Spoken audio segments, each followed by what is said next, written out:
আমার পক্ষ থেকে সংগ্রামী সালাম এবং শুভেচ্ছা। আসসালামু আলাইকুম। আমি বক্তব্যের শুরুতে দেশনেত্রী বেগম খালেদা জিয়ার সুস্থতার জন্য দোয়া চাই। আমি দোয়া চাই বাংলাদেশ জামাত ইসলামের নায়েবে আমির সৈয়দ আব্দুল্লাহ মোহাম্মদ তাহেরের পরিপূর্ণ সুস্থতার জন্য। সংগ্রামী সাথী এবং বন্ধুগণ, আমি গতকাল রাজশাহী এসে পৌঁছেছি।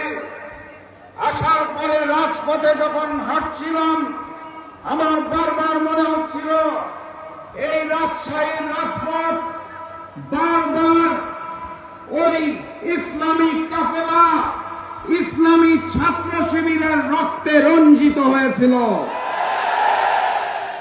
আমি হাঁটছিলাম আর স্মরণ করছিলাম, আল্লাহ ছাড় দেয়, আল্লাহ ছেড়ে দেয় না। রাকসু নির্বাচনে প্রমাণ হয়ে গেছে এই দেশ ইসলামের দেশ।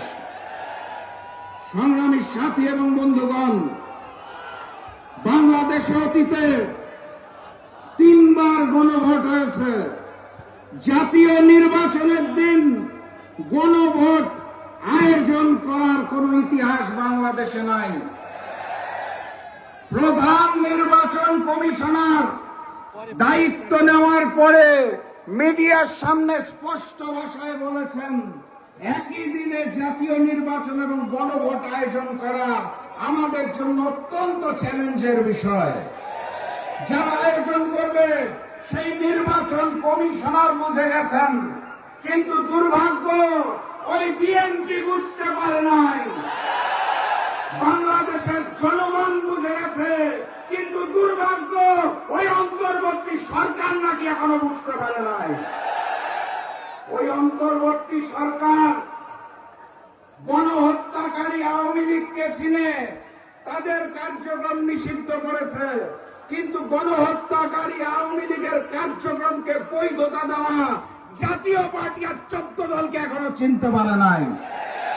কথাবার্তা পরিষ্কার, এখনো সময় আছে। জাতীয় নির্বাচনের পূর্বে গণভোটের আয়োজন করুন। আওয়ামী লীগের মতোই 14 দল এবং জাতীয় পার্টির কার্যক্রম নিষিদ্ধ ঘোষণা করুন। আমি আমার নির্বাচনী এলাকা পঞ্চগড়ে এই বিভাগীয় সমাবেশের 8 দলের পোস্টার লাগাচ্ছিলাম বিগত কয়েকদিন। আমরা এক পাশ দিয়ে লাগাই, আরেক পাশ দিয়ে চান্দা পার্টি পোস্টার ছিঁড়ে। আমি চান্দা পার্টিকে বলতে চাই, ডক্টর শফিকুর রহমান, পীর সাহেব চরমনাই, আল্লামা মামুনুল হক সহ 8 দলের নেতৃবৃন্দের ছবি এবং নাম পোস্টার থেকে ছিঁড়তে পারবেন, মানুষের মন থেকে মুছে দিতে পারবেন না। লেভেল প্লেইং ফিল্ড নিয়ে কথা হচ্ছে। 5ই আগস্টের পর ওই চান্দা পার্টি 200+ খুন করেছে।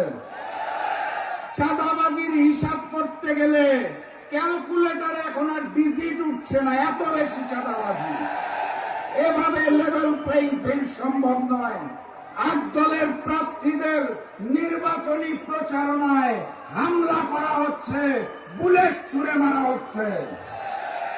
আমি রাজশাহী বিভাগের নেতৃবৃন্দকে স্পষ্ট ভাষায় বলে দিতে চাই, ওই চান্দা পার্টির বুলেটের জবাব এবার ব্যালটে হবে ইনশাআল্লাহ।